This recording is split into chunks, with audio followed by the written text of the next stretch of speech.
I finally got him after 8 years of doing the show. Chris Spealler, one of my favorite CrossFitters in the world. I'm not a fan of many CrossFitters because I think you're all Thanks, man. weirdos. You're all weirdos. The fact that you actually stand in a box and suffer as well as you do, and you though I put you on a pedestal.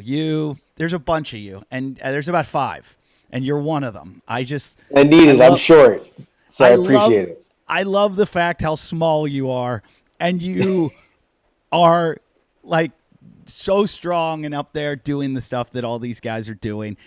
But you've gone from CrossFit to like the afterlife, and you use your CrossFit well, which I love. And you do all Thanks, the man. sport. You do all the sports I like. Yeah. And I see you got your Troy Lee Design sweatshirt on. Oh yeah, I do. Yeah. And my hat too. I'm They're the ready. best. I like that hat. I'm gonna have to ask them for one. Fully sponsored, right? Yeah, I love their stuff, and Yeah. I've got the helmets, the full face helmets for me and my daughter, and Yeah. it's just it. I went mountain biking one day, and I went down a mountain at like dark, which I shouldn't have. I thought I'm like, oh, I got like 20 minutes of light left, and the next thing I know, I'm like back in this mountain. It's pitch black, and I'm thinking about mountain lions, and I'm like flying down like the adrenaline's making me mountain bike like I've never had before. I'm just like leaning back and going over boulders. And all I kept thinking was, I'm going over the bars and these teeth cost me 20 grand and they're going to be gone. They're going to be gone. Yeah. And, You gotta save them. and I went, and it was funny. I was talking to Froning because Froning had some like full faced helmet.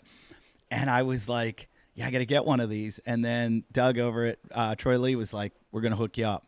And Yeah, he's the man. Yeah. It's so good to know your face is protected. I don't know why anyone doesn't do it. Totally. There are times where I'm very grateful I have it. Yeah, and you do motocross too, which is serious. Like I don't mess around with that. I'm too scared to do that. Although No, it's I don't fun. know. Yeah, it's super fun. I have never ridden on a track and I honestly don't have any desire to. I just enjoy trail riding. There's a fair amount of it around here and it keeps things a lot slower speed and don't have to worry about other people on the track, but there's still been some hairy situations, but it's a blast. I have two rules for my daughter, and I have a daughter and a son. He'll have the same rules as please no tattoos, and please no street bikes. No street I'm bikes. in trouble. Yeah, I would have been outcast because I've got Yeah. tattoos and I used to have a Harley too. So I'd be done. The street bike scares me. My best friend died on one, and Yeah. I just feel like everybody calls them organ donors, Yep. and I've actually, I think, well, one, two, I've seen 3 street bike accidents. Two of Oh, them, like I was, because I used to be trained. I was a ski patrol, and so I have some yeah. kind of training. And so 2 of them, I was like first on the scene, like just got out of my car and went and ran to help the guy. And Yeah. and I just, it's too scary. Like a dirt bike, if you Yeah. fall, you're like in the woods, you can hit a tree, and it's not as bad. But Yeah. the And too, like, you road, don't have to worry about anybody else. If I crash on my dirt bike, it's probably my fault. On the yeah, road, you could do everything right on a motorcycle and it takes one driver not doing the right thing to not see you. So man, that's actually why I sold mine is I kind of hit this, point where I was like, man, I'd had a couple of just close calls and I just thought, I don't know if it's worth it. And then I didn't have one for a while. And then I was actually shortly after I had my son, I was going to go get like one of those, the BMW like adventure bikes, where you could like take right. it on and off Oh road. yeah. Yeah, it's like the GS one, and I was like, man, I could do that, like driving around town. But I went down. My dad drove me down, and I was gonna buy it, and I took it for a test ride, and I just had this thought. I was like, man, I can't. Like, I've got kids. I can't do this right now. If something happened to me, so I didn't buy it. But then, of course, a couple years later, because I'm a moron, I ended up got a Ducati Scrambler. And I had that for like a summer and that was a blast. And then I was like, you know what? I got to step away. So if I'm going to twist the throttle, it's in the dirt now. Yeah, I have been on the back of them a few times where I'm just like, how did we not die? How did Yeah. that? How did that? We hit like 160 miles an hour or something. Like, Oh my gosh. how am I alive? How am I here? And I'm just like, thank God, and I'll never do that again. And I'm not saying anybody shouldn't do it. And I know my buddy who's a cop who used to do the show with me, Scott McGee, said he sees more people in bike accidents on the streets. And I'm like, well, more people ride bikes. He's like, yeah, but you go through an intersection on a motorcycle and a car's coming at you, you can get out of there. You're on a bike, it's just like deer in the headlights, dead. So I don't like to ride my bike around the streets. Road biking sketchy. People are like, oh, downhill sketchy. I'm like, whatever, man. Road biking sketchy. Like especially around us, there's not many back roads. A lot of the stuff like where we are, it's just like sort of busy. So you're on a busy 2-lane road almost all the time. Are you in Park City or Salt Lake City? We're in Park City. So okay. Yeah, I've been there. Yeah. I have a buddy who's a lawyer who only represents cyclists. He's got like this, and he's just killing it business-wise because cyclists get hit all the time, and they get in fights. Like cyclists fight with people all the time because they have that like share the road.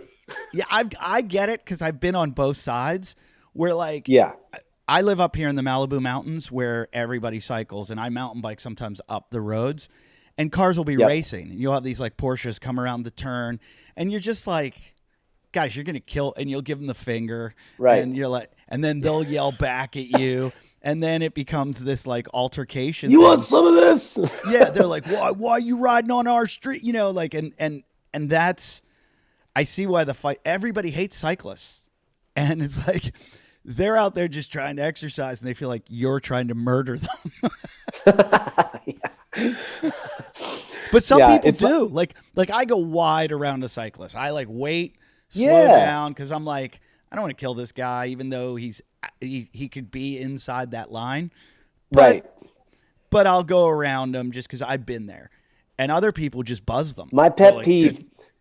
Yeah, my pet peeve though, and I bumped into this last week, and I was like, "Come on, man!" Is like when you have the cyclist and they're riding on the road, but right next to them is the bike path. I'm like, okay, I get it. Like you're a road biker, but like get on the bike path, bro. Like that's why that's there. You don't need to be, hugging the white line and all the cinder on the side at the risk. Like just go on the bike path, but. I mean, maybe that's why I'm riding my mountain bike too. I don't have to worry I also hate the two cyclists riding together. That they decide they're going to ride side by side, and you're like, you're now in my lane, dude. Like, we'll get 3 wide sometimes here because same thing. Like pretty road cyclists, like depending on what you've got going on the weekend, you can come around a turn. They're 3 or 4 wide, and they try to like file in eventually, but sometimes you don't budge. And I'm like, bro. Like share the road goes 2 ways, and I get it. Like I ride my bike, share the road, dudes. I would never do that. And I had this joke I was writing once about how I don't think people like to cycle. I think they just like spandex. Like they just look forward to putting on that entire outfit and gear. And sometimes if they like hog the road, I'll just drive by them and put my window down and go, they're wearing like a Motorola shirt, and I'll be like, you're not sponsored. Like why are you advertising for a corporation? That's postal service. Yeah. Why? Like, why would you give them that? They're doing nothing for you. They just jacked up your rates on your cell phone. Why are you giving AT&T like advertisement? And it's just like, you like I play pickup basketball. I don't put on, like a Heinz ketchup jersey to play. Like I'm not like, just don't give them that. They don't deserve. Put on a plain colored spandex shirt. You don't have to wear, when I play basketball, I don't wear a LeBron James jersey either. Like I don't put on that. Because I'm not LeBron James. That's weird, right? When I do CrossFit, I don't put on my Chris Spealler shirt. I put on my Rich Froning shirt. Better choice anyway. Oh, that's good. Yeah. So I heard you have a new gym coming up, opening. Is that true? Yeah. We're building one. It's funny. I was talking to one of our members today, and Yeah, I get a lot of places things are expensive, but in Park City, it's a resort town and things are really expensive to rent. And we kind of came to this crossroads a while ago. It always been on the radar for us to do it, but we just kind of had three choices. We're like, hey, we can either try to continue to rent, which it just isn't viable because rent goes up. I understand, right? It's like a business for them as well. But it's just, we would have gotten priced out. And the option two is close. Like, okay, well, we can't do this anymore. So we close. And that sounded not great. And then option three was just maybe we make the push to build. And it took us from the time that I thought about it until now, it's been 8 or 9 years. And then from the time that I purchased the land, we got really lucky and found one commercial lot that was in our zoning that I knew of. And kind of by happenstance, the landlord of our space now, he comes to the gym. He's a good dude and he's always been supportive. And one of his friends owned the lot. So we bought it from him. But it took us 18 months to get a building permit just to be able to start building. That's nothing compared to where I live. It takes like 7 years. It's insane. I'm like, what? I'm building a metal box. I'm not building a Taj Mahal on the top of the, ridge line with a ski in and ski out home. Like I'm in a light industrial area with a metal box. And it was, it was a chore, man. It was tough. Brutal. I've looked into why permitting takes so long. And at least here, it's just them reviewing it. That's what you're waiting on is like, it's not this, there's no process. Like they don't have to put it through this, then it does this. It's like, oh, you're in line and there's all these other people in line. And I'm like, so this is going to take 7 years? And they're like, well, when you get this permit, then you got to get this permit, you got to get your electrical, then you got to get, because we wanted to do an addition to our house and everybody's like, don't even bother. Like it's by the time you get your permits, you're going to want to move. So, people sell houses with like permits. Like they'll go, hey, it's permitted to do this. Yeah. And then it jacks up the rate of the house because, and it's, I live in this area with a whole bunch of musicians, like a lot of like famous musicians live out here. And a lot of them will like take a barn or a back house, a guest house, and they turn it into studios. And then the Coastal Commission comes by and they're like, that's not permitted. You have to rip that down. Oh, and they're like, I just put, like $500,000 into this thing. Yeah. And like, what am I, like, I'm not hurting anyone. Like I'm just doing my job. Like, oh man. Yeah. Don't get me started. It was, And I know we're not done yet. It's got to be satisfying to be able to build a gym from the bottom up. Like you get to put in everything you want. It's cool. And it's also like, because the permitting process was so tough, eventually you kind of like throw your hands up and you're like, I went into it like knowing that it was going to be tough. I was kind of like that attitude, like whatever you guys want, just tell me. I'm not going to, ask to do anything weird. So I just tried to like go by the parameters that they wanted.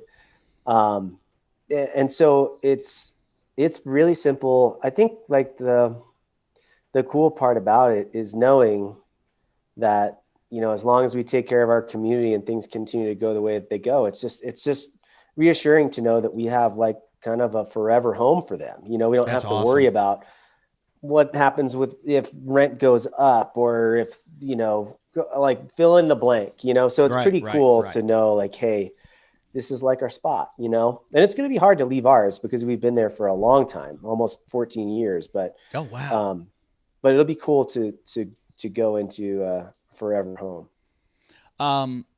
But I mean, are there like, James Newberry. I go to his gym in Australia when I'm there. I spend a month in that town doing a comedy festival every year. And I go to his gym and James redoes his gym every week. Like every time he'll be like he works out and then he like changes everything in the gym. But because it's like his baby, you go in there and he's got saunas, he's got float tanks, he's got you just name it. If it's around, he's got it, and I would love to do that. Like I would love to own a gym, just like when I was a young kid. I always wanted a bar, because you're like, this is what I'd have at my bar. Now that I don't drink, I'm like, the last thing I would ever want is a bar, but I'd love to have a gym.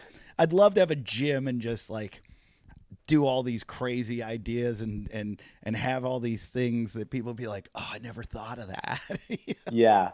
It's funny. We thought about doing some stuff like that. I kind of went down that road. I was like, man, we could have like same thing. Like we'd have a sauna and then like an ice bath area. And then I was like, whoa. Like the ice bath thing sounds great in theory, but then I know some sweaty bro is going to get in there. Mm-hmm. And it's like, I don't want to deal with that. I don't want to I don't want to have to drain it. I don't want to have to pay someone to do it. Chlorine. I'm like, nope. You guys, we're doing metal box and it'll be nice, but you get a metal box. Well, there is that too. Cause my wife and I always talk about like moving to a bigger house and we're like, then there's more shit to clean. Then you got to do this, then you got to do that. And I'm all for simplicity too. But I know, man. But you do have the opportunity to do some crazy stuff like hey, 45-foot rope climb. Yeah. We do have tall ceilings, so we're going to have to put a cap on it. But I think you'll appreciate this maybe. What I want to do, if I can. So if I get through this thing and I'm still upright, like my gift to me, right, for making it, we're going to have there'll be 31-foot ceilings. We're going to have, it's all pretty much open floor, but we're going to have a mezzanine with some offices upstairs. So it's pretty much all open floor.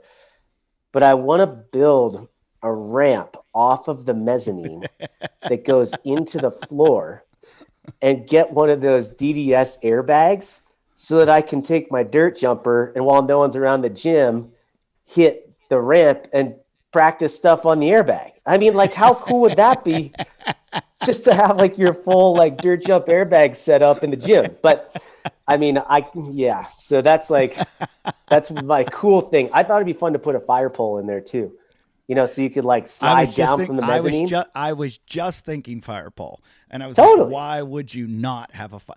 I always wanted a fire pole in my house. We were in ranch houses, but I was like, how do I need a fire pole? I need a fire pole in my house. And, I mean, the best way to go downstairs. So fast. So fast. Roll out of bed, boom, I'm at the breakfast table. Yeah, I would like coffee my fire right pole there. Bam. Hurry up, honey, get down here. Bam, here I am. I'm sitting here right beside you. How did you do that?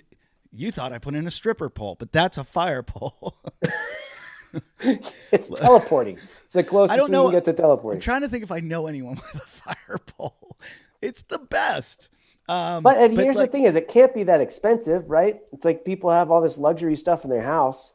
These like smart homes and all this stuff. It's like you could put a hole in the floor and put a fire pole in there easy. There used to be a bar in my hometown. I grew up in Pittsburgh, and there was a bar called Mario's. And it was on the south side, and they were one of the first places that had like yards of beer and fish bowls. They would serve beer in a fish bowl or beer in a yard of beer, and everybody would it was kind of like a novelty place to go. But they had 3 floors, and they had a pole that went from the 3rd floor down to the 1st floor. And if it was your birthday, they like came down with a cake down the pole. There was like a waiter that would come down the pole. And they would slide, like they had stripper skills. They would slide from like the 3rd floor and stop at the 2nd and like pause and then go to the 1st. Yeah. So you would see them coming. But every drunk in there was like, I'm going to climb that pole. I'm going to sure. By the end of the night, I'm coming down that pole. You're going to. Right. And I think they had like the 3rd floor like completely locked off. They're like, never let anyone in the 3rd floor. I can imagine. Because they will end up on the pole. But it's like my buddy Logan that owns Deuce in Venice Beach. It's a CrossFit gym. Yep. They have outdoor rigs. And one day, and there's a lot of homeless people in Venice, and he said one day a guy just walks up to him and he goes, "What's up with that rope?" That's so good. Logan you should climb that, bro. Yeah, we climbed, and he was like, that was the thing. He's like, "Gotta give it a try." And Logan was like, "Absolutely, you should." Yeah, Logan was like, "Knock yourself out." Heck yeah, man! Totally. That's great. That's great. Yeah. So I do appreciate the fact, and you did a post on Instagram, and I've been singing this for like I don't know how many years we've been doing this show, almost 10 years, whatever it is, 8, 9, 10. But I've always said, I get it if you're as good as you are at CrossFit and you can compete. You're the 0.00001% that Yeah. can make money from it and do it and get a profile. But for everyone else, don't work out to work out. Work out to use it for life. And Yeah. that's what's so great about CrossFit. Like, I'm going to Hawaii tomorrow. I'm going surfing, and I was mountain biking yesterday, and Yeah. I was skiing this week, and I can still do it all thanks to CrossFit. Like, some of my Yep. friends can't do it, or can, but not at the level that I'm doing it, because they don't do it. And you said something about that. You're like, get out and live your life and use what this gives you. Yeah. And I appreciate that so much. And there's a bunch of you that do it. You know, it seems like a lot more of like the OG guys than the new Yeah.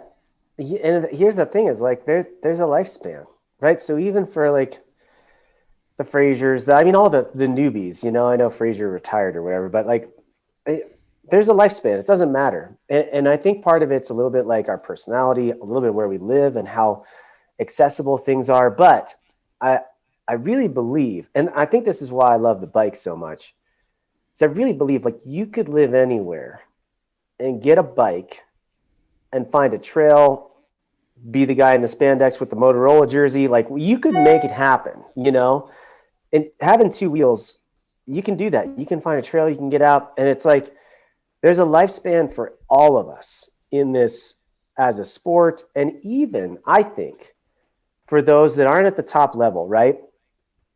But they enjoy like their activity outside of CrossFit is CrossFit. They are like, hey, I want to go to the garage games comp. I want to go to the local comp. That's cool. That's all fine. Right.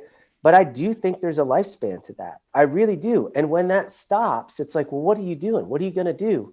Yeah. And do you just, you know, get spit out of that cycle? And you're like, well, it's like, since I can't compete in this anymore, I'm just going to stop. It's like, well, that's kind of foolish. So man, I'm more and more just, I hope this doesn't sound bad. I'm more and more over the competition and the competing, and I'm just so removed from it now. And when I look Do you, back, I'm do you, so do you, glad I did it. do you think that could be your age? I I think that's part of it. I think it's a couple of things. It might be my age. I'll be 42 at the end of this month. I think it's like also the experiences that I've had both with CrossFit, because I was able to go and have these amazing experiences, right? That very few could have. And I'm so fortunate to have that. And I'm so grateful for the community and the support that they provided, the memories that I have. I mean, irreplaceable, and Yeah. amazing. So I wouldn't trade that. But I'm also in a space now where like I see what I get to experience now with less training, and it's so good. Yeah.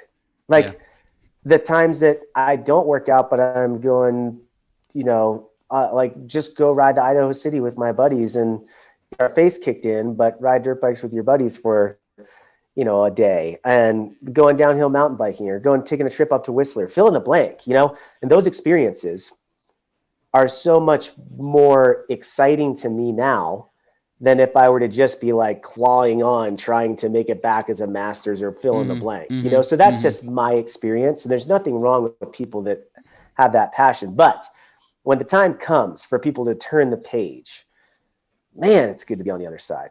Really is. Yeah, well, I remember when I really loved CrossFit and was doing it like as much as I possibly could, and probably too much. Yeah.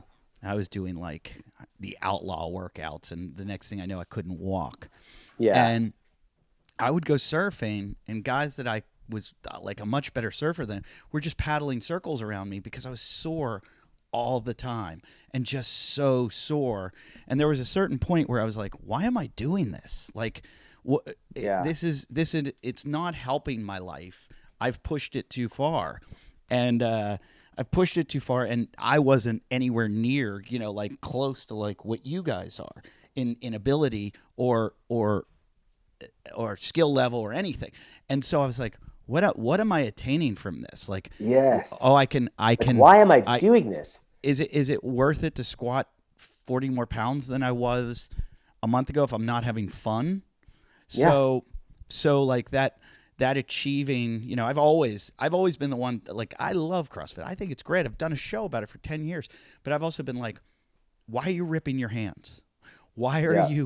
Why are you hurting your body? Why are you abusing yourself? It's masochistic unless there's something to achieve from it. And if it's just Yeah. these like personal goals, like, that's a little weird. Like, if that's where your happiness comes from, more power to you. But I just think I think there's a whole world out there. Like, if you do it and then you get to go run a Spartan race with your friends, that's cool. If you do it and then you get to Yeah. go rock climbing, or you can go, even you're better playing touch football with your buddies, that's Totally. cool. Like, that's what I believe. That's That's what, it. like, why Glassman kind of created this. It was like functional. It's like you can go to work as a fireman or a cop or whatever you do and do it better. Not this like Yeah. do it to do it and only do it and live it, and like the Yeah. obsession of it. And I think people get in this cycle again where like they start it, they get passionate about it, they want to do it more. And I legit think people feel guilty for not staying on that path. Yeah. So I think it's really important to ask yourself as you go through that journey and give yourself permission to change your goal. Maybe Yeah. your goal is not anymore to do great at the local competition, and you like take a good hard look. You see, you know what? Like, this isn't making me happy anymore, Right. right? Right. But I do love the training method and I know it works, but maybe I need to change that. Maybe for some people, that means that they need to do that kind of training. They need to go to a CrossFit class 3 or 4 days a week instead of 7. Mm-hmm. And the other days they need to go ride their bike or they go run because suddenly they're like, you know what? I want to go run that half marathon. Do it, bro. Like, go do it. I want to go That have more time to camp. I that's want to a, go hike that's this. Go. that's everything that Glassman kind of prescribed though from the beginning. And there was a certain point where it took off. I'll never forget watching you guys at Tahoe when you all went to Yeah. Tahoe, and Super fun. and that was great. That's the kind of stuff I love to watch of CrossFit, and I wish there was more of that still. But I'll never forget when Castro said, "How many of you work out 2 times a day? How Yeah. many of you 3?" And hands started going up, and Pat Barber's like, "What the?" He's like, he's like, "What's happening?" And guys are like, yeah, and then it was like, Yeah. and then Froning came around and he's like, 7, 9, 12 times a Yeah. day, and everybody's like, "This is what we got to do to become the best CrossFitter in the world." And it's like, oh, guys, like, Yeah. What are you doing? Don't do that. And I think sometimes when you start to, I think, getting insight and figuring out like, wait, what do you really want out of this? And then, so if you decide, if someone says, okay, I want to go win the CrossFit Games, awesome. So that's what you want. The next step is, okay, what does it take to do that? And then if you can look at that and say, okay, I can commit that much time. I want that much of a lifestyle change and I want to live like that, then pursue it. But if you look at that and you start to think, I don't know if I can train that much. I actually have to work because I'm a normal human. And I don't know if I really want to take that path. Like, I still want to be able to go, feel normal outside the gym. I want to go hike. I want to go ride my bike. I want to fill in the blank, right? If those are the answers to that question, then you need to reestablish your goals. You need to get your insight and be like, okay, where are we going? Reset, and don't feel pressure. Don't feel guilty just because, you're not training 7 times a day. It's just ridiculous. it's the same way in my. I'm It's in the and out same of way the in gym my. in 45 minutes. It's the same way in my business with comedy. It's like, okay, do I want to achieve Kevin Hart status? Well, okay, there's work that goes into being Kevin Hart. Yeah. That, do I want to do it? Do I want to spend that much time away from my family? Do I want to be this like driven and hot? And the answer is no, I don't. I don't want to do that. So I can never aspire to have his success because I don't want to pay the price to have it. And people are like, whoa, you're not going to work hard? No, I'll work hard. I don't want to work that hard because I'm going to have to sacrifice other aspects of my life that are important to me. And like, you look at Fraser, he, at that point in his life, and it's easier when you're young, you don't have children, you can focus and you can say, this is my goal. I'm going to do this for like a few years. and then you're out. Yep. Like, cause it's hard to do it for more than, I mean, and you Totally were, is. how many years did you do it? How many years did I do? I mean, I was a little different, right? Because like I came on the scene when it was so young, but I did it. I went to the game 7 times. I missed Wow. one time. So I made a run for it 8 times. And then I kind of stumbled into the Masters thing 1 year. So eight full years of competing, but really like '07 and '08. '07 didn't really count. I mean, I was just working out once a day doing CrossFit.com, and I just showed up to the games and like signed my name on a paper. Was Um, that, wait, was that at, out at the ranch? oh yeah. Yeah. Like, Yeah. yeah, Wow. anybody could sign up. It was just the Yeah. only weirdos that saw the post up on .com were like, yeah, that looks like fun. I'll go in How, the middle of California. I had no idea where I was. I was like, how this much, is, I'm how much, clearly in the wrong place. how much do you miss that? Like the games like that? Oh man, I'm so glad I had to have a part in that. Like That, that it was so cool. Like it was so cool. It was so special and so like young and in its infancy. And we're like at the time, and I've said this a number of times, like you would just do the workout on .com and you see everybody's name and it's like, well, who's, AFT and who's Kelly Moore and who's like, you have no idea, but you see their comments, and then when you get there, you're like, oh, you're AFT. It's like you put a face to the name and you're all just kind of hanging out. I remember standing there before the run on Saturday night, I guess it was. And I remember being like, or maybe it was Friday, I forget, Saturday night. I remember standing in line and all of us were just kind of like laughing at one another. We were like, man, like some people were like, I hate running, and others were like, yeah. One guy's like wearing his like little tiny running shorts. And I was looking at him, I was like, whoa, he's going to win. Like he's yeah. like got trail running shoes. He's ready. And I remember people being like, what do you think? I was like, I don't know, but I'm not going to win it, and like, it was just this big barbecue. We all just Yeah. hung out. This Yeah. is so cool. Yeah. I really love that kind of atmosphere. I mean, I'm not a big for like pro sports. Like I'll go to like Steeler games when I'm in Pittsburgh, and it just like kind of makes me ill. All the commercialism and like fireworks coming out every time someone scores a touchdown, and big giant booms, and the Heinz ketchup pours, and people cheer, and then I go to like I went to Cornell to a football game one time, and like none of those kids are on scholarship, and they're all like and they just play because they like the sport, and the students come out, but they're not like too into. And I was like, this is awesome. This is like how I picked like growing up. This is how I wanted football to be. And so CrossFit, when it became commercialized, I'm like, oh, that whole barbecue, like on a ranch, you never know what's going to happen. It's coming out of a hopper. It's like this fun thing. And I remember you guys, like I started on main site doing the workouts, and I would think I was good. And I would be like, I just crushed that. And then I would look and I'd be like, oh, this guy's a liar. Totally. Totally. How the no, hell like, you don't did get out somebody of your do, social media garbage. how did You're this not guy posting do, all your like, look at me, do this. Yeah, like, it's just all lies. how did this guy do double of what I did? And then you go on to like see that they're like people like you, and they're like, oh, they're freaks. Like there are people like this that can do this, and I didn't know that you're this good. So yeah, it's I missed that, and I kind of like when COVID hit and they were going back to the ranch, I was like, yeah, like this is good. This is cool. This is I don't like the big crowds and the I like it to be like a dirt bike race. People standing on the outside. Idaho City, man. That is But I do think they hit like this sweet spot. I do think there is this sweet spot around like 2012, 13, 14 in there, where it was like this really cool environment of commercialized and like athletes getting sponsored, and some at the very tip of the spear, doing really well for themselves.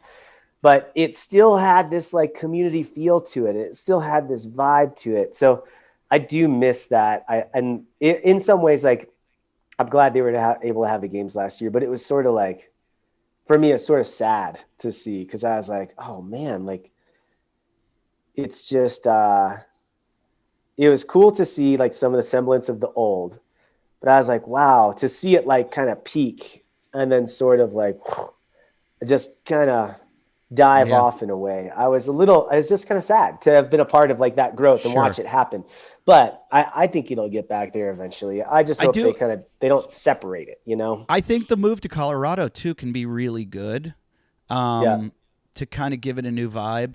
And Rosa is Matt Chan was telling me he ran into him out at one of those huts, the where Yeah. the ski huts, and so he Yep. sounds like he's one of those guys that's into all this kind of stuff that will bring that element of, when I got into it, yeah, I got in probably 2009 or 10 or something, I forget, so or Yeah. maybe, but like you sound like you were in even like 3 or 4 years ahead of me.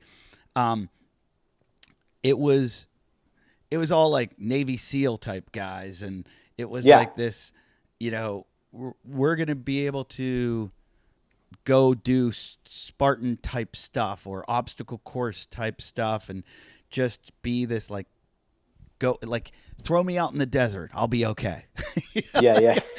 Yeah. I'm a man. I'm strong, and I can run, and I can swim. Yeah. Whatever it takes, I can do it. And there was like this grittiness to it, and I kind of want to see that come back. Like, and then it became, what gloves do you have? What grips do you? You gotta Yeah. have your belt. You gotta have your knee sleeves. You gotta All the have your, gear. yeah. And I was like, Yeah. no, let's go back to the board shorts and Chuck tees, Yeah. and Board just shorts and Chuck Taylors, man. Yeah. and show what a man you are. Yeah. No, that's But cool. And I think there's been some of that with COVID and people working out at home again, and finding that simplicity and whatnot has been cool to see again. you came from a wrestling background, right? I did. Yeah. I grew up wrestling. I started when I was like 6 and wrestled all the way through Wow. college. Wow. What college? I went to a small school called Lock Haven. It's in Oh, I central know Lock Haven. Pennsylvania where Yeah, I there's know it. nothing to do other than wrestle. And there's a prison up around there, isn't there? I'm sure there is. Yeah. It's probably the university. Yeah, I know Lock But Haven. People don't realize Pennsylvania is like a hotbed for wrestling. oh man, it's like I don't know if they still do it, but they used to have an actual dual meet where it was for high school kids and it was Pennsylvania versus the world. Like legit, Oh, like the state versus the world. So it's like it's a pretty legit state for wrestling. Yeah, it's up there. because Clarion has a really good team. I Yeah. think I think IUP might even have a good team. Uh, Yeah. Pitt. I went to the University of Pittsburgh, and I knew the wrestlers because Pitt I had ran some tough track. kids. Yeah, Whoa. and I remember we all used to work at, we used the same gym, like lifting gym, and Yeah. they had some spooky dudes. But I think when it comes to CrossFit, there's no better place to come from than wrestling or maybe gymnastics. I think Yeah. wrestling, you just learn that work ethic that's just like Yeah. unbelievable. It is. I've gotten the question a handful of times or thoughts, and like I'm biased because I grew up doing it, Yeah, but wrestling is I think it's the hardest sport. I just yeah, from what I went through and what I had to do, it was so challenging, and it was so like, it's individual because you've got, it's an individual sport, but your points count toward a team. You're losing weight, you're not just out there, and not just, but like in CrossFit, no one's trying to stop you from doing what you're doing. Like yeah, you just have to lift the bar. You just have to do the work. Where in wrestling, like there's a guy on the other side of the mat that's physically trying to stop you and make you do something you don't want to do, And it's like, I learned so much from that sport, and it is such, it's harder than CrossFit. It's harder than anything else I've done.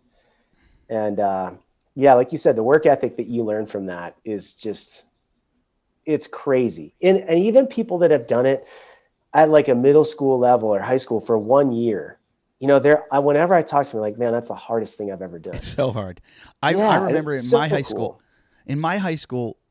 the wrestling room was in like the school, and it was like a Yeah. classroom with just mats in it, and you would Oh, walk so by awesome. it. You would walk by it and see like just a whole room full of really sweaty, steamy, like there was steam coming out of the room, and I just used to look in and Totally. I'd be like, I don't even want to walk in there. Like, you know, I played football and did all these other sports that are supposed to be like tough guys, but I would like look in there. I'm like, no way. I'm watching these guys. Just like that's weird. Like how intense that is.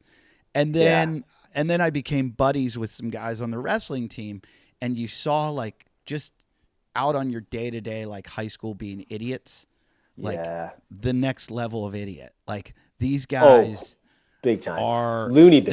They're not afraid of anything because they're not right in their head. No, because they've been like tied in pretzels, and you can hold them underwater. You can do whatever you want to these guys. They've been through it in wrestling. That I don't know if you saw or if you're familiar with the I don't know what to describe him. The Hunter McIntyre, who is a friend of mine. I mean, I know of him, obviously. I don't think I've had any like personal encounters with him, but yeah. Hunter does stunts all the time, like getting himself into the games, and you know, he's a super athlete. I mean, he's a freak of a human being. He just ran a marathon under 3 hours, and he weighs like 215. And he he's a content creator, so he's always trying to do stunts. Well, a couple weeks ago, the guy Joe DeSena that owns Spartan and Tough Mudder invited him up to his house because he has an Olympic wrestler coaching his kids. And Hunter's like, I'll wrestle him. Oh, please. I want to watch that. Please do send me that video. And Hunter goes, I wrestled in high school, all through high school. And he's like, I'm in better shape than this guy. And because he's been out of wrestling for like 10 years, he's just been coaching.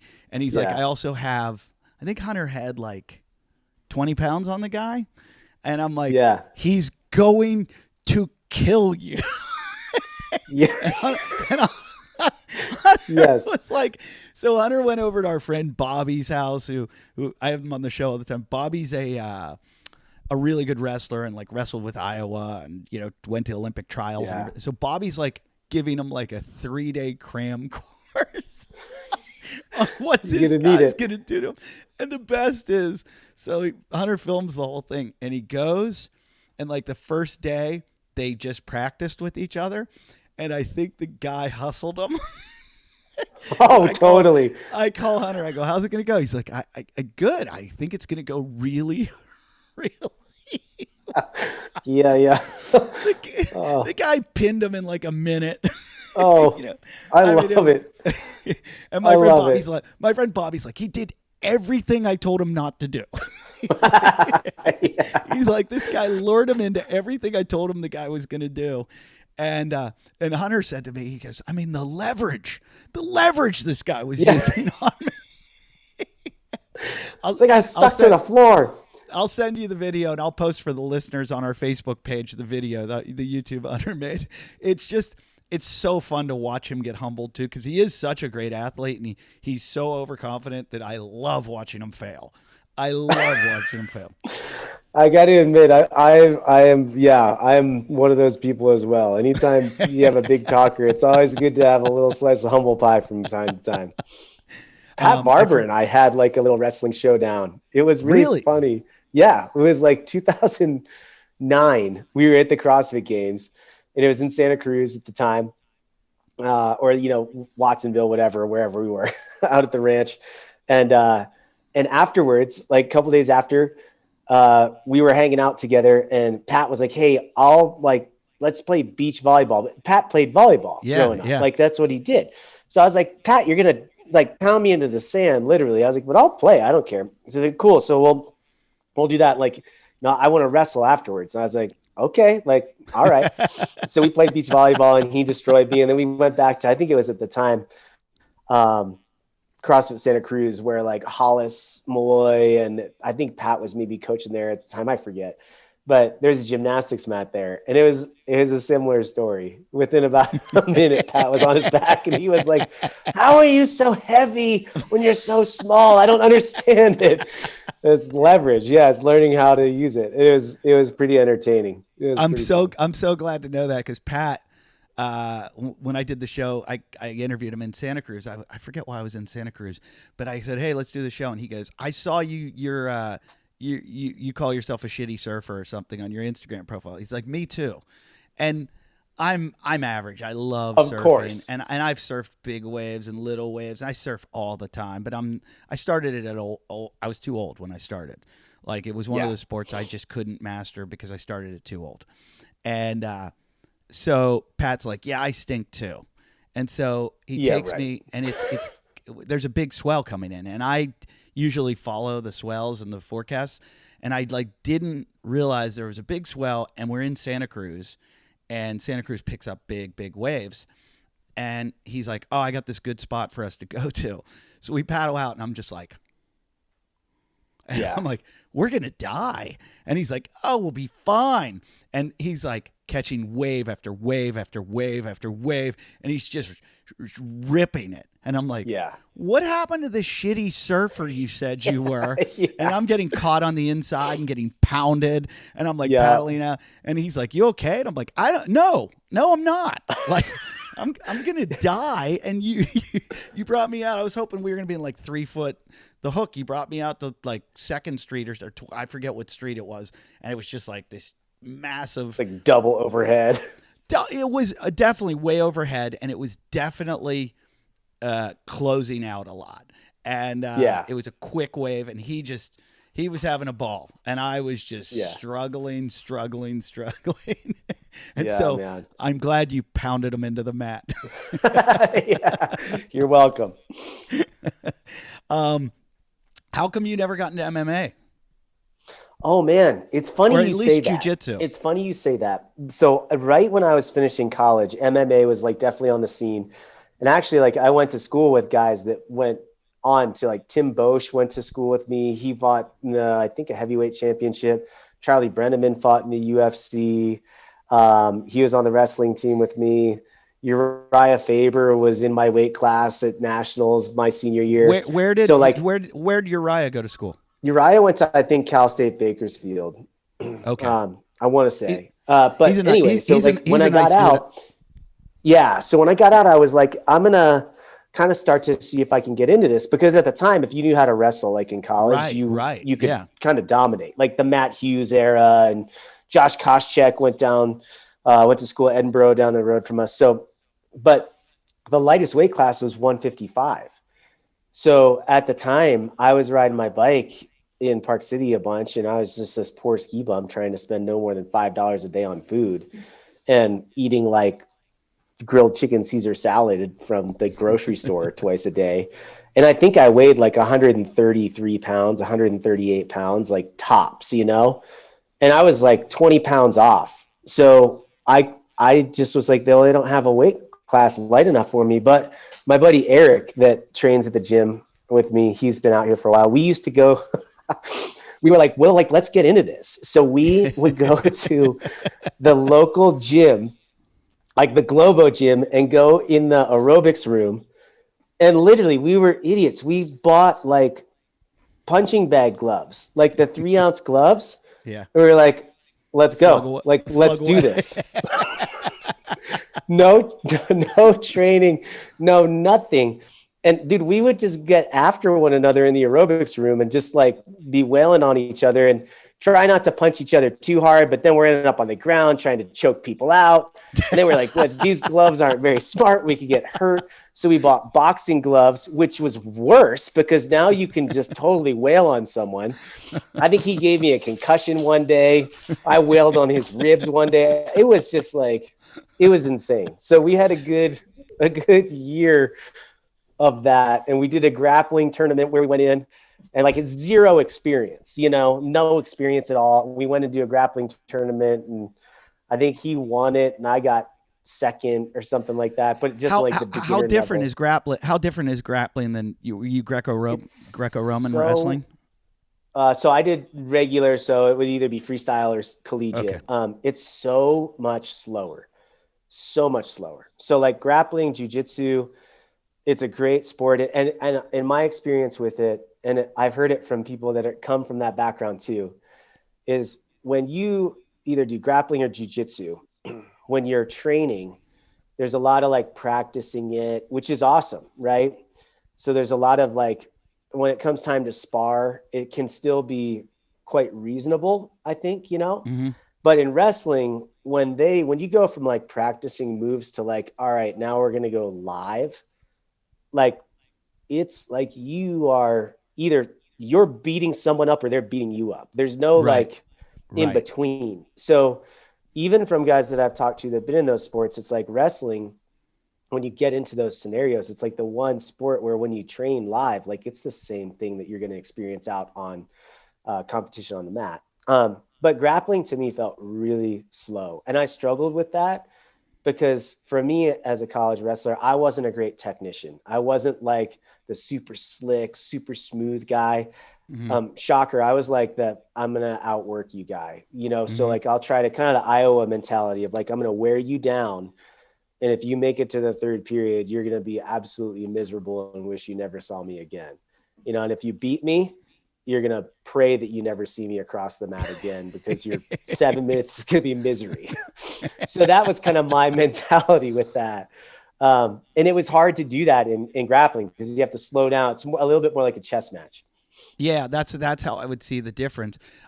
Can you get caught by the grappler? Like, say you went up against a jiu-jitsu guy. Is it just that I feel like those guys just study so many different combinations Yeah. that they are so ready to look for that opening to get you Yes. to make a mistake, that they're going to get in there and get you in a hold that you're not going to be able to get out of. Yeah. If there was a takedown tournament, I'd be like I would be like not concerned at all. But even when I did the grappling tournament, this was like almost 20 years ago. I remember having the guy on the ground, having taken him down, got a point or whatever it was, and being like, I don't know what he's doing, but I know right now I'm not where I should be. I was like, this is going to go bad soon. And it did. I could tell he was trying to do something. I just didn't know what. So yeah, the jiu-jitsu, once you're on the ground, they're way sneakier, you know, because in wrestling, the goal is to pin the guy or hold him down. Right. It's not to submit. And obviously there's an element to wrestling where it's like, you got to make a guy do something they don't want to do. So you put their body in a position that's not very comfortable to do that. But jiu-jitsu is definitely more of that, like, chess match. And you're taught in wrestling, aren't you? Tell me if I'm wrong, that you're taught basically not to use chokes because they're like illegal. Well, yeah, it depends. So if you, depending on like what you're doing, is you're not allowed to choke like around the neck without an arm. So there has to be an arm in with the head, at least when I was wrestling. But you learn how to lock your hands. And actually the guy from Clarion, you remember Kurt Angle?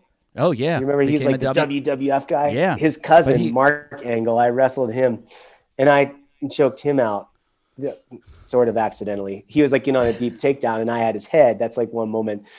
And then his lips were bright blue. The ref stopped the match. He was like puffing for air, but it's there's the elements of wrestling where you definitely will have that happen, but that's also not the point. It's not to choke them out. If that gets you a takedown or gets you the pin, I was praying it was going to happen to Hunter. I wanted to see him get choked out. I wanted this guy to show Hunter why he shouldn't, because Hunter's just done so many times. I took him surfing once. He dropped in on me. Not even dropped in. He took a left on a right, and then like crashed into me. Almost broke my nose. Like my eye was bleeding. Then he bet me $1,000 he could do the beer mile in 6 minutes. I think was it 6 minutes, and he puked on the. After 1.5 laps and then never paid up. So like, I love to see him. Oh, he's the worst. The money was going to charity too. He's the worst individual ever. But the UFC thing, like, it's so funny. You were talking about how you and your buddy went in this room at the gym. I remember kind of in college, my friend telling me about, he came from Michigan, my roommate. He's like, yeah, we have this thing in Michigan called Tough Man. We're just like the toughest people just get in a ring and they're allowed to do whatever they want. And whoever wins, it's like steel cage. It was like the beginning of steel cage. He's like, whoever like doesn't die is the winner. And he goes, last man standing. He goes, the toughest guy from my high school went and signed up for this thing. He goes, he got beat up in like 20 seconds. he's like, these guys are so scary. And Yeah. we always joke, my high school, we had a kid named Bob Corby, who now is in prison. Go figure. But Bob Corby was like a senior when I was a freshman. And when he would come to school, you heard about it. Like Oh man. he only came like once a month. And because teachers were afraid But to you tell knew. him. He was like, I don't know if you've ever seen 3 O'clock High. He was Buddy Rydell. Uh-uh. He would watch 3 O'clock High. It's about how this guy gets Casey Shamasko, who I've done commercials with, gets like bumps into the toughest kid in the school who says he's going to meet him in the parking lot at 3:15, and the whole school, Okay. the whole day. I think I have. Yes. Yeah, Yeah. that was Bob Corby. And he was so scary, so much Yeah. bigger. He was like a man, like he had pubes in 8th grade. He was the man before like you were like, were you in Vietnam? Like did you Right. fight in the war? You're clearly like at least 30 years old. I saw him coming down like I heard at like first period, everybody's like, Corby's in school today. Like you might see Bob Corby. We had like 1,000 kids in our school, and it was like the talk of the school. So we had like a gang in my school called AWOL that were like the really tough kids. And I'm out, on a hall pass in between class, and I see one of the AWOL guys, and I see Bob Corby coming down the hall, and he like picks him up and just starts like denting a locker with him. Oh, And he's just God. beating like one of the tough kids up. Yeah. And it was so scary that I walked into a classroom that was having class. You're like, I'm And going to school. I'm in. I just walked into like a French class, like a junior. I'm a freshman. I walk into like a junior classroom, Yeah. French class. And the teacher goes to me, "What are you doing in my classroom?" And I just went, It's Bob Corby. like, he's out there. Like, everybody quiet. like he'll kill us all. And he went to prison for drugs, and his wife shot an FBI agent and killed him, like, sadly. And like, really, like, if you Google him, I think it's Robert Corby, I think it's with a K. Oh man. You'll see, like, the police said when they used to go get him, they're like, when you went to get Corby, you got to bring a lot of cops. I bet. Like, I bet. and we Bring all the talk SWAT about team. like, this guy missed his opportunity of being, Oh, like, right? if he had trained at a young age, this guy would have been like an MMA champ. Like The dude. he was so athletic, but like he'd come to football practice and be like smoking a cigarette. Yeah, yeah. And the coach And then was just afraid- destroy everyone. the coach was afraid to tell him to put it out. Mhm. Like the coach is like, no. I mean, I heard a story about someone hit him in the head with a brick, and he's like, you better hit me a lot harder. Yeah. One of those guys. Yeah. But that's how I picture you in this in this room, just putting on boxing gloves and beating the shit out of each other. Oh yeah. That's, Yeah. Not Bob Corby level, but it sense there's definitely an element of between the two of us, some stupidity, that's for sure. but yeah, I love, my favorite thing you did was the 100 push-ups. I think it was, tell me if I'm right, 107? I think it's 106. Yeah. 106. I'll Yeah. never forget that video. I used to show that to people. They're like, what's CrossFit? I'm like, oh, you'll be able to do this. And also, Yeah, man, that was cool. It was like a fun little thing I stumbled into. But gosh, yeah, that was, man. people that was a who long don't time ago. CrossFit were always like, what's he doing? What is this? Oh why is he- yeah. Oh yeah. So, I mean, that is like the comment section on that is one we stay far away from. It's like that and posting a good Fran time. How many armchair CrossFitters will criticize like someone that does like an under 2-minute Fran? They'll be like, he didn't get his Oh, yeah. his 15th chin up. If there was a laser there, he didn't get Yeah. over the bar. He didn't get over the bar. And I don't think he locked out on 2 of his. Yeah, man, I'm so glad. Yeah, social media is definitely taking that to a whole nother level. That's for sure. If you were to do pull-ups right now, what do you think you could get? Oh, I don't know. My shoulder's kind of bum shoulder from, started when I was wrestling, but I would say I can still knock out 50 in a row, like pretty steady. So if I went like one rep, like one set, maybe 70, 75. Wow. Wow. maybe, So maybe. impressive. Because I don't know if anybody's not following your Instagram, you still work out really hard. Like you still do, you're pretty intent. Like you would have no problem in the Masters if you went in. So I don't know about that anymore. I'm not strong like I used to be. I still like working hard. You know, it's that wrestler mentality, right? Like Yeah. it might look a little bit different. Weights are a little bit lighter. I can't do certain movements anymore, but I just like working hard. So it's, you know, I don't shy away from it. It looks a little different now. Well, how did you find CrossFit initially? Buddy of mine that was in the Marines actually went on Uh, so I was a young life leader in Park City, and he was like the class clown, super, super funny kid. And he was not the kid you would expect to do this. He was little overweight kid and just like goofball. And he was leaving high school. He's like, I want to go in the Marines. And we were like, you what? Like you Marines? And he's like, yeah, I want to go in the Marines and I want to go be a recon Marine. We were like, so he ended up going in the Marines, and that next fall we went out and did this trip out. We always did this thing during, it's called UEA weekend, and take a bunch of these kids out and you go to the beach and you hang out at the beach for a day, and then Magic Mountain and Disneyland. And we went to the beach and he was stationed out there and he swung by and said, hey, and he's like, hey man, you got to check out this thing. A bunch of us are doing it in the Marines. It's called CrossFit. And I was like, yeah. And forgot about it for 2 weeks and then looked it up online and did Cindy, and that was that. The rest is history. what year would that be? That was the fall of 2006. Wow. Yeah. How many rounds of Cindy did you do? Oh, it was atrocious. I mean, I remember, I think I did like 21, but all my pull-ups were strict, but I was doing like my old wrestler pull-ups, you know, where it's like not like chin over the bar, but like halfway down, you know? Right. And my push-ups were like all the way chest to the floor, but halfway up. And I was squatting to like some box because I saw a video of some guy squatting to a box. I didn't know what I was doing. So, but I think I posted like, 22 rounds, and same thing. People on .com, like, that's impossible. That's Did you grow up in Park City? No, I was born in Salt Lake, but my parents are from just outside of Philly. As soon as I was born, shortly after, they had to move back for work. So I grew up outside of Philly, about 45 minutes, kind of suburbia. Always wanted to come back. What part? So I grew up just outside of Westchester, a little town called Paoli. I know it very well. Yeah. Yeah. So I went to Great Valley High School.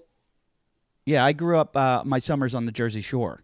So we would go from Pittsburgh to the Jersey Shore. So all my friends are from Philly, the Philly area. And I know, Lock Haven's up there near Penn State. And Yep, totally. So I kind of got stuck there in a sense that like my parents were just there. And I always wanted, we would come visit the mountains, and I always thought to myself, even as a kid, I remember being 6, 7 years old, coming out to Utah or Idaho, Colorado, thinking like, what the heck are you doing living in Pennsylvania? There's nothing to do here. Like look at all these mountains, So when I got out of high school, I looked at college out here, but they didn't have a wrestling team that I really wanted to be a part of. And I really wanted to wrestle in college. So Lock Haven had an awesome coach, Rocky Bonomo. He's like the best. And Kerry Colott was there at the time, so I got to wrestle with him, and he's just, Hall of Famer, like third in the world, total freak. So, so I finished up that, and then right after I finished, literally, I think 5 days after I finished wrestling, I hadn't graduated yet, but 5 days after I finished wrestling, I moved out to Park City. And did you learn to ski out in Park City, or were you skiing before that?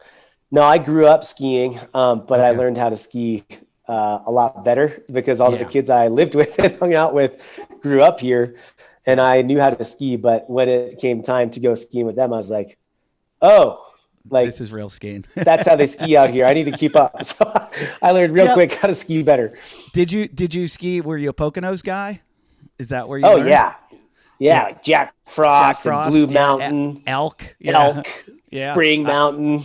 I used to go to I grew up with ski racing, and I used to go to all those places for ski races. And but I then started skiing out west. And when I got there, people would say to me like, "How do you know how to do this coming from Pittsburgh?" And I'm like, "Cuz we ski on an ice skating rink tilted." Totally. We learned to ski where every sound I heard was and it was like, I'm going to die. Don't lose this edge or you will die. And and so when I'd go out west and guys are like freaking out over a little bit, I'm like, oh God, like come ski the East, you know. So I think it's a good training ground. But Heck again, yeah. you just don't get the acreage in and the vertical in that they get that Yeah. makes them so good. But I saw your ski and I'm like, Yeah. wow, this guy can ski. And you know, you don't see that. You don't see it's not very often at CrossFitters, you know, they're in the gym too much to get out there Yeah. and Right. enjoy.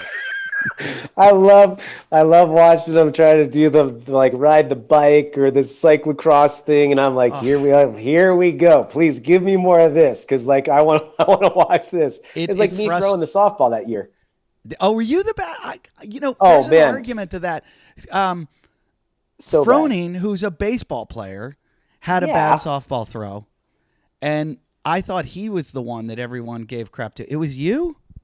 No, my saving grace is they went down the line, and half of these guys like Ben Smith and Froning, they all played baseball, Bridges, and they're hucking it like Right, Hendel. They're all sending it the length of the field. I didn't grow up playing baseball. I grew up wrestling. Like right. I didn't ever even play catch, you know? Yeah. So I went and I was pathetic. I think I threw the thing like 25 yards, but after me was Kalipa. And Kalipa did like Oh, this. He didn't even get his elbow up. I mean, it was like this arm out to the side, catapult. And I am so glad that he was after me, because if he was not, I would have been that guy. People would have been talking about me as the best. So thankfully, they saw me and they're like, "Oh my gosh, look at how bad that was." But then Jason went, and they're like, "I didn't think it could get worse. It's even worse." So Jason is you will have to look up the 2011 I'm CrossFit going to softball right throw. Watch after Jason Kalipa throw a softball. I'm gonna post that too because I posted. I had Patrick Vellner on here recently, and I posted him falling off the cargo net because Yeah.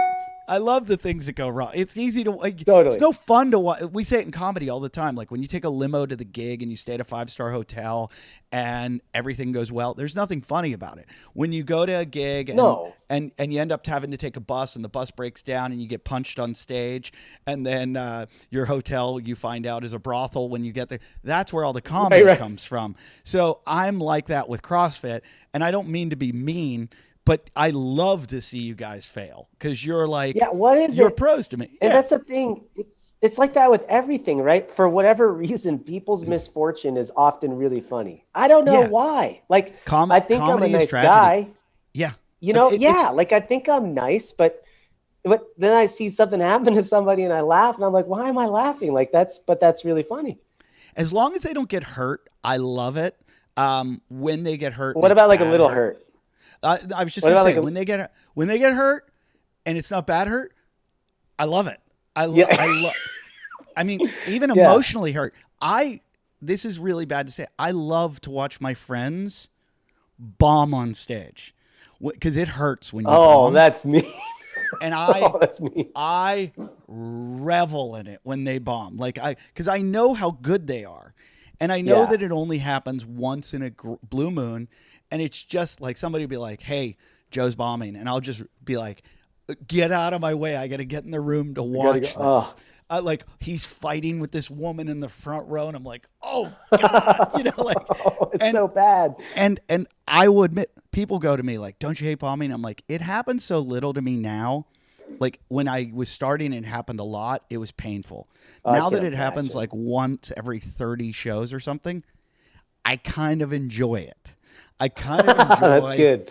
that it's like going so bad that it makes me appreciate when it's going good, the The contrast. good. Yeah. Yeah, so like when I make fun of like CrossFitters for like throwing the softball bat, I know how good you are and I respect you for how great you are.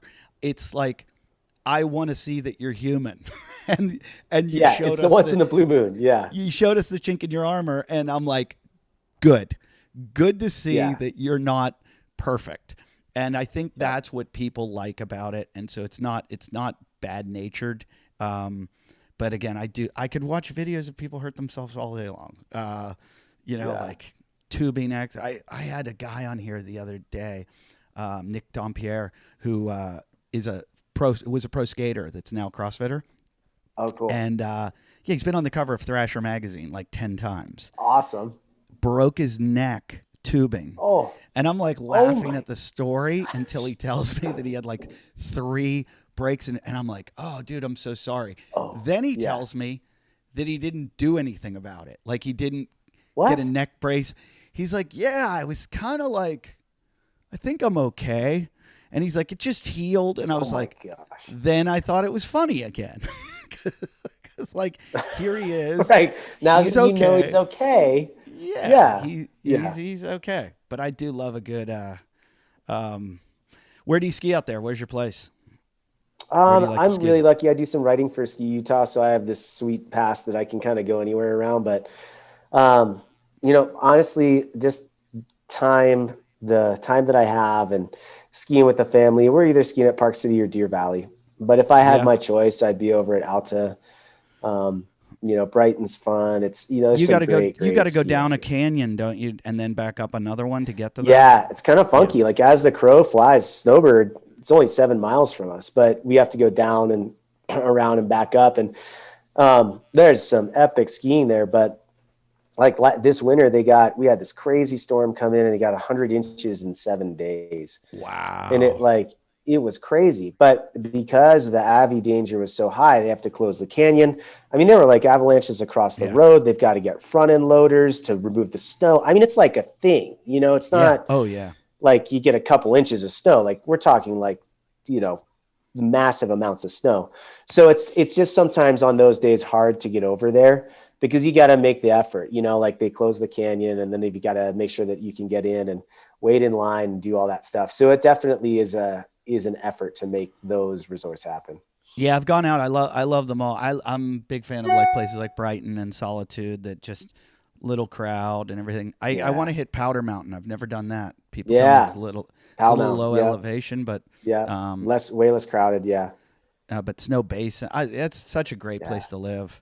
Yeah. Did you grow up Mormon? Were you Mormon at all? Your Nope. parents coming from? No. No, no, no. You Have definitely like my faith is like a huge part of my life, but the Christian and just like honestly, even that term sometimes I think gets so diluted, and it's just like so if people ask, it's like, hey, I just want to follow Jesus, and like Yeah. that dude was like pretty radical, and I want to do what he did. Is it strange being in Utah with like how Mormon it is? Like, does that make any difference, or is it? Not no. It's like it. Honestly, Park City is a bit of a bubble, and I think the Right. culture has changed quite a bit. Anyway, you can still see it depending on where you go. Like there have been times where years ago, my wife and I took the kids to like this like little museum, and she is wearing just shorts and a tank top, and like people are looking at her because she's got a tank top on, and Yeah. it's like so if you get a little bit outside of the Uh-huh. the city or Park City, things like that, you can see some of that influence, but for the most part they're great people, great Right. Yeah. neighbors, Yeah. Yeah. it's like, and That, super chill. I think much of that, stereotype is gone. And in Park City, we don't see it at all. And so I wouldn't be able to give you an accurate feel on the rest of the state. right. Yeah. Because I the first time I went out there was probably 95 or 96. And Yeah. I remember we'd go to a bar and they're like, oh, you can't get in unless you're sponsored. And I'm like, what? Oh And yeah. they're But like, like Jack will sponsor you over there. You're like, who's yeah. Jack? Don't worry about it. Come on in. It's like, okay. And so, and Totally. I performed comedy at Wise Guys a few Yeah. times up there. And I'm always, the owner's the nicest guy in the world. And he's a Mormon guy. And I'll be like, have you seen my act? And he's like, Are yeah. you And I'm okay like, with this? I'm like, I'm really nervous about it. And he's like, relax. And he's like, it's not what you think. And he's just such a good guy. And, he doesn't drink Yeah. at all or anything, but he'll be like, you guys need beers for the hotel, to go back. And I'm like, Yeah. are you okay with that? And he's like, Yeah. geez, Yeah. he's like, you gotta get with it.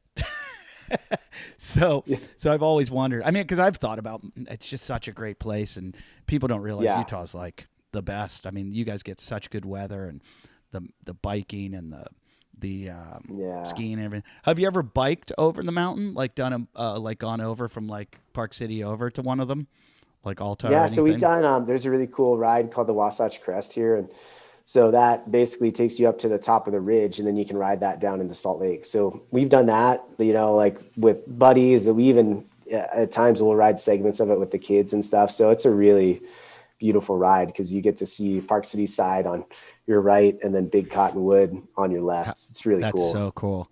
And did you see Yeah. Tommy Hacken? Did you get to see Tommy Hackenbrook a lot when he was out there?